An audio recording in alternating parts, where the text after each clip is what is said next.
AI robots are learning faster than humans ever expected.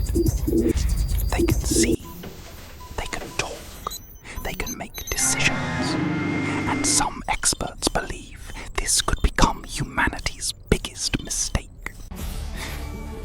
Because the scariest part, the future has already started. A few years ago, AI was just a chatbot on a screen. Now, AI has a body. Companies around the world are building robots that can walk, run, recognize faces, and even replace human workers. What happens when millions of AI-powered robots enter our world?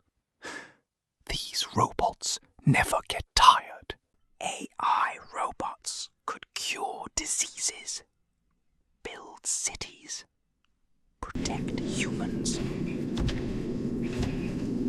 Or they could become the most dangerous invention in human history. The future of AI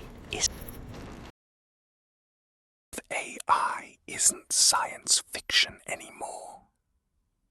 It's happening right now. And humanity may not be ready.